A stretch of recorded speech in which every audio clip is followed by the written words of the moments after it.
तार ॾे ख़बर को आयो वियो। होतार साईं होतार जे कई पिया अचनि कई पिया वञनि वो वेठो आहे ॿार इंश्योरेंस कंपनी वारो को ॿुधाए पियो मां इंतज़ार जे लाइ वेठो आहे हुकम करियो त पोइ मोकिलियांसि खणी। वो तो छा चयो कमदार? तार साईं मूं चयोमांसि साहब वेठो आहे। वो भले मोकिली छॾां।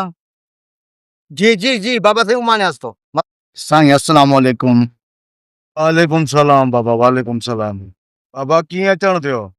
साईं आऊं इंश्योरेंस कंपनी तरफ़ां तव्हांजी ख़िदमत में हाज़िर थियो आहियां। सो हीअ असांजी फील्ड हुई त मुंहिंजो साईं जन खां बि छा मिलियो वञूं त बहितर आहे। अच्छा, इंश्योरेंस कंपनी जा आहियो। इन मां असांखे कहिड़ो फ़ाइदो मिलंदो?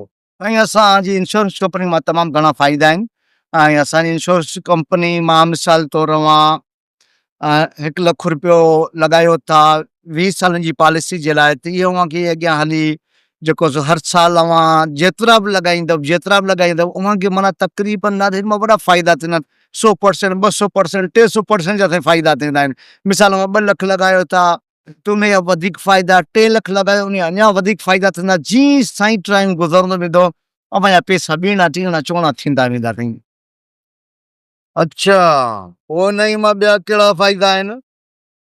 साईं इन मां ॿिया बि तमामु बहितरीन फ़ाइदा आहिनि। मिसाल तौर पॉलिसी रखो था, अव्हां सिर्फ़ 2 किश्तूं जमा था करायो तव्हीं मरी था वञो अव्हांजे पोयनि जा ठठ थी वेंदा साईं। उन्हनि खे तक़रीबन माना हो पॉलिसी जेका आहे पूरी उन्हनि खे मिलंदी। उन्हनि जा अख़राजात बि असांजी कंपनी खणंदी ऐं अव्हांजो जेको औलाद पोयां पढ़ाई लिखाई हलंदी उहो ख़र्चो असांजी कंपनी खणंदी। तव्हां रुॻो हिकु दफ़ो मरी ॾिसो पॉलिसी रखण खां पोइ फ़ाइदा ई फ़ाइदा आहिनि साईं, फ़ाइदा ई फ़ाइदा। अच्छा, जहिड़े माण्हू जे लाइ फ़ाइदा घटि आहिनि, मरण खां पोयनि लाइ फ़ाइदा आहिनि। जी साईं बिल्कुलु बिल्कुलु। माना जहिड़े माण्हू अगरि एतिरो अरसो कढियो थो वञे त हू उनजे लाइ फ़ाइदा आहिनि। पर मरण खां पोइ बेशुमार फ़ाइदा आहिनि साईं। असांजी कंपनी मरण खां पोइ फ़ाइदा ई फ़ाइदा आहिनि।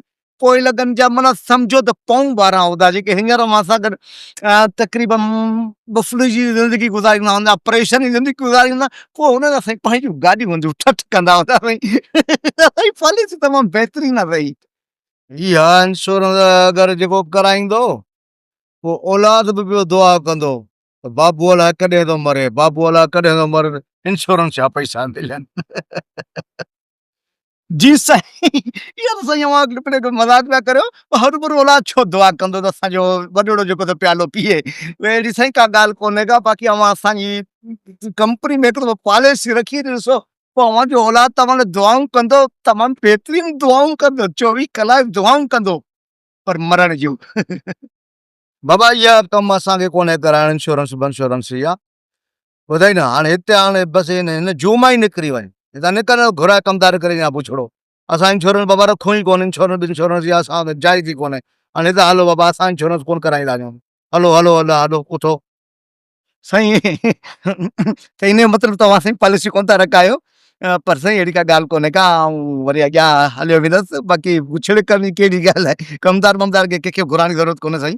ऐं वञा थो रोज़ पाणी अलाह जे हथ में आहे।